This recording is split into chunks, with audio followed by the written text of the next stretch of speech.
फिर आपको लगेगा परोपकार करने का फल क्या है। ये नहीं है परोपकार। धर्म के विरुद्ध आचरण नहीं होना चाहिए। मैं धर्म से चलूंगा, सत्य से चलूंगा, भगवान के इशारे के अनुसार। संघर्ष में जीवन पूरा जीवन रहेगा। जब तक मनुष्य जीवन रहता है तब तक संघर्ष रहता है, हमको लड़ना पड़ेगा।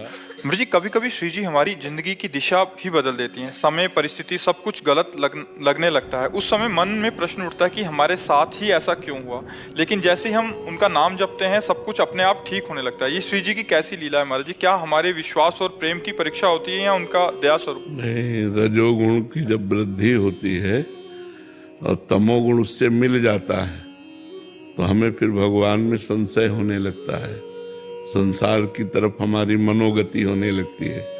और जो सात्विक वृत्ति आती, जैसे नाम जप किया, सात्विक वृत्ति आई तो सब समाधान मिल जाएगा।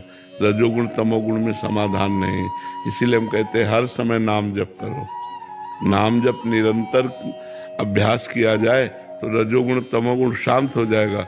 हमारे अंदर गुणातीत एक आनंद आ जाएगा, एक आनंद की अनुभूति हो जाएगी।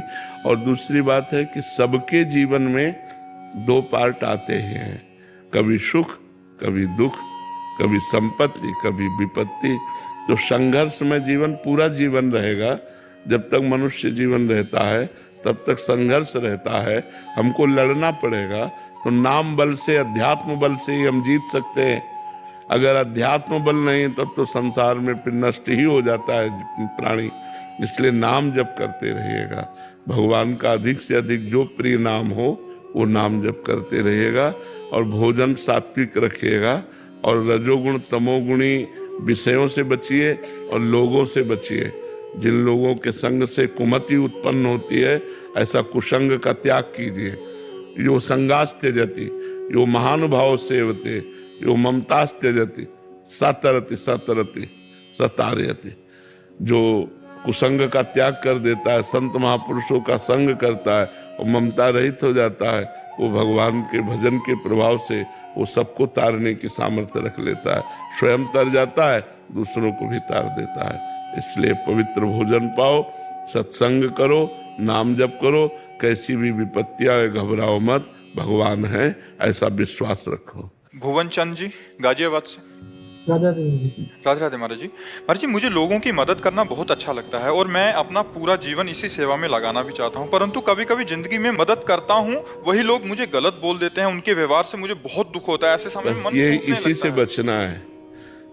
जब हम लोगों की मदद करें तो उनमें हम भगवान को देखें और वो मदद कार्य जो हमने किया वो पुण्य कार्य है, उसे हम भगवान को समर्पित कर दें। बदले में उनसे हम धन्यवाद न चाहें।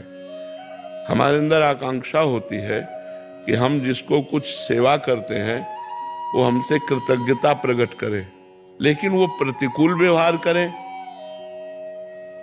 तो फिर दुख होता है। ये अध्यात्म नहीं है। अध्यात्म ये है त्वदीयम वस्तु गोविंदम तुभ्यमेव समर्पय।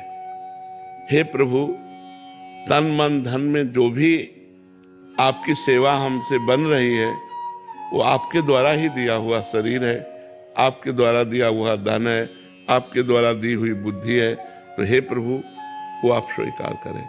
तो मनुष्य रूप में अंतःकरण में सबके भगवान विराजमान है। हम उन भगवान की सेवा करें तो बदले में हमको धन्यवाद की चाह नहीं होगी। वो हमसे जब प्रतिकूल व्यवहार करेगा तो हमारे हृदय में आनंद रहेगा कि हमने तो चाह ही नहीं था कि आप अनुकूल व्यवहार करें। और ये आपकी सत्य बात है कि जब आप किसी का परोपकार करेंगे, हित करेंगे, और उसके बाद जब वो उसका रूप देखेंगे तो वो रूप आपके प्रतिकूल होगा। तो फिर आशय नहीं होता है कि हमने ऐसा किया और ऐसा। तो हमें चाहिए कि हम वो भगवान से लें, मनुष्य से नहीं। और भगवान परम मंगल करेंगे। परोपकार जैसा धर्म नहीं है, परहित सरिस धर्म नहीं भाई। जो दूसरों का हित करते हैं ये सबसे बड़ा धर्म है। पर इसमें और भाव शुद्ध करो, दूसरों में भगवान का भाव करके वो सेवा, वो पुण्य कर्म भगवान को समर्पित कर दो। और भगवान से हमें लेना है, मनुष्य से नहीं लेना। मनुष्य धन्यवाद भी दे तो नहीं हमें लेना। हमें भगवान ने प्रेरणा की, हमने आपकी सेवा कर दी, नेकी कर दरिया में डाल। उसको ये ना सोचो कि ये आदमी जिसके साथ हम हित कर रहे हैं, हमारी सोच बन जाती है, ये माया है, ऐसा भ्रम उत्पन्न कर देगी कि वो जो करेगा वो आपको दुखद लगेगा, फिर आपको लगेगा परोपकार करने का फल क्या है। ये नहीं है परोपकार का फल। परोपकार फल तो भगवान की प्रसन्नता है, ऐसा भाव रखना चाहिए। आंचल जी। राधे राधे महाराज जी। महाराज जी, जो लोग हमें गलत समझते हैं या हमें दुख पहुंचाते हैं, उनके प्रति हमारा व्यवहार कैसा होना? क्यों हम लोगों से परेशान? लोग हमें क्या समझते हैं, हमें क्या लेना देना है? हमें अपने कर्म से मतलब है, हमें अपने कर्तव्य से मतलब है। लोग हमें अच्छा कहें या बुरा कहें, लोगों की मति है, मुझे लोगों से क्या लेना देना है? सबसे ज्यादा परेशानी तो अपने लोगों को लोगों से है। ये नहीं होना चाहिए। हमें देखना है कि भगवान के विरुद्ध आचरण नहीं होना चाहिए, धर्म के विरुद्ध आचरण नहीं होना चाहिए। मैं धर्म से चलूंगा, सत्य से चलूंगा, भगवान के इशारे के अनुसार चलूंगा। और अधर्म से चले, लोग बहुत बड़ाई करें तो नरक जाओगे। लोगों की बड़ाई से क्या लेना देना है, या लोगों की बुराई से हमारी क्या हानि होनी है? हम लोगों के दिमाग में क्यों घुसेड़ते हैं अपनी बुद्धि? उसी में हम परेशान होते हैं। ये आदमी हमें कैसे देख रहा है, ये आदमी क्या हमें बोल रहा है, या क्या सोच रहा है, उसकी मति है। हमको अपने मार्ग में सीधे चलना है। हम धर्म से चले, गलत ना चले, अच्छे से चले। लोग हमें बुरा कहें तो करें। मुश्किल होता है गृहस्थ जीवन में फिर ऐसा। हाँ, लेकिन अब मुश्किल होता है, लेकिन नामुमकिन तो नहीं। हम अगर अध्यात्मवान बने तो हम ऐसी क्षमता धारण कर सकते हैं। ये अध्यात्म हमारे लिए ही है। इसीलिए हम कहते हैं आधुनिक शिक्षा के साथ आध्यात्मिक शिक्षा भी होनी चाहिए। अगर आध्यात्मिक शिक्षा नहीं होगी तो आधुनिक शिक्षा पढ़ करके भी हम बहुत नादान रहेंगे, ज्ञानी नहीं कहलाएंगे, हम बुद्धिमान नहीं कहलाएंगे। तो इसलिए हमें चाहिए थोड़ी सहन शक्ति आनी चाहिए। तो अपराध बन गया तो हम अपनी बुद्धि को कंट्रोल कैसे करें?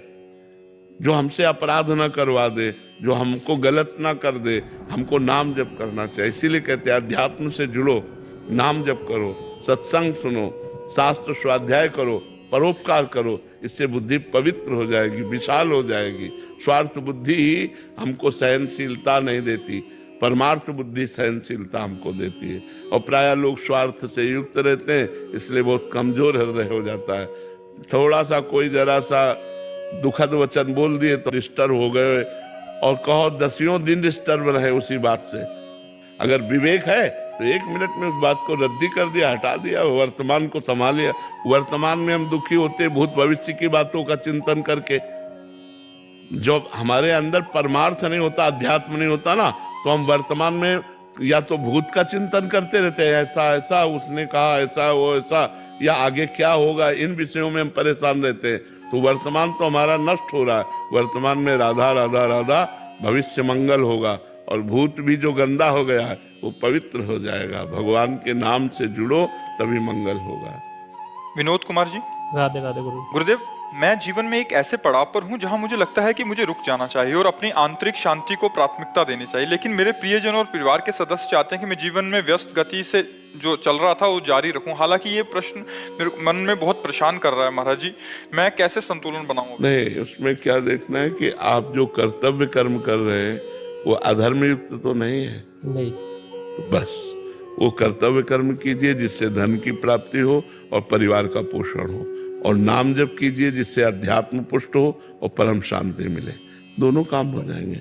तो जो कर्तव्य कर्म पाप युक्त होता है उस पर विचार करने योग्य होता है, उसे त्याज्य होता है, उसे त्यागना चाहिए। लेकिन जो कर्म पाप युक्त नहीं है, धर्म युक्त है, उसे करना चाहिए, क्योंकि उससे हमारे भगवान की भी सेवा होगी, परिवार की सेवा होगी, समाज की सेवा होगी। धन नहीं होगा तो आप समाज की सेवा नहीं कर सकते, आप परिवार की सेवा नहीं कर सकते। इसलिए धन कमाना अनिवार्य है, पर वो पाप कर्म से नहीं, वो धर्म पूर्वक कमाना चाहिए। धर्म, अर्थ, काम, मोक्ष, ये 4 पुरुषार्थ हैं हमारे शास्त्रों में। तो धर्म पहले है, धर्म से युक्त होकर धन कमाना चाहिए, और धर्मयुक्त धन से ही कामनाओं की पूर्ति करनी चाहिए। तो उससे मोक्ष की तरफ हम बढ़ सकते हैं। और अगर धर्म ही नहीं है तो पाप कर्म के कमाए हुए धन से पापमयी बुद्धि होती है, और बुद्धि फिर नष्ट कर देती है। तो इसलिए जो कार्य कर रहे हो करना चाहिए, और बढ़ो उस कार्य में, और उस कार्य के द्वारा कमाए हुए धन से परिवार की सेवा करो, और बन जाए तो कुछ रुपए निकाल कर पुण्य कार्य में दे दो, जैसे गौ सेवा में है, जहाँ बीमारों को औषधि दी जाती है, ऐसी जगह कहीं संत महात्मा जहाँ जैसा भाव बने कुछ वो धर्म कार्य में कर देना चाहिए और नाम जप करो। और जैसे गुरुजी कोई परिवार का सदस्य भी धन का लाभ लेना चाहे तो दे सकते हैं? हाँ बिल्कुल दे सकते हैं, बिल्कुल दे सकते हैं। और बार बार वो यही चीज अपनाए? बार बार धन तो मांगता है। अगर अपने पास है तो हम दे देते हैं, अपने पास है तो हम उनका पोषण कर, नहीं है तो फिर आदेश शाम है। अपनी सामर्थ्य देख करके ही परोपकार करना चाहिए। अगर हमारी सामर्थ्य है कि हमारी जेब में 90 रुपया बच रहे तो हम 10 रुपया दे देते हैं, क्योंकि हमें 90 की आवश्यकता है। हमको व्यापार में लगाना है, हमें अपने शरीर का पोषण करना है, अपने शरीर संबंधियों का पोषण करना है, तो हम 10 परोपकार में दे देते हैं। ऐसा अब बार बार कोई हमसे धन की याचना करे, हमारे पास है तो हम कर देते हैं, नहीं है तो हम मना कर देते हैं। वो दोनों बातें आपके ऊपर है।